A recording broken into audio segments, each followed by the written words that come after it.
Hello viewers, Photoman here, and this video is on a grain elevator in Crossfield. It was originally built in 1906 by the Brackman Kerr Milling Company, and the elevator was later operated under various names, including Alberta Grain Company, the Alberta Pacific Grain Company, before being acquired by Federal Grain Limited, and finally an Alberta Wheat Pool elevator in 1972. The elevator continued to operate until 1989.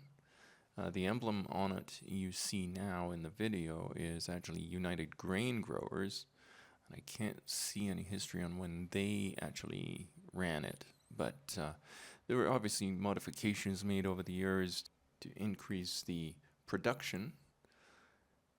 So that's why it looks the way it does now. But another historic grain elevator, and hopefully this one will be around for quite a while longer.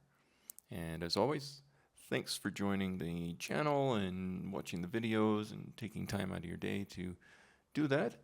It's greatly appreciated. Drop me some comments if you know of any other places in and around Calgary, Edmonton area, Red Deer, that would make a good subject for drone videos and drone photos. Thanks again, and we'll see you on the next one.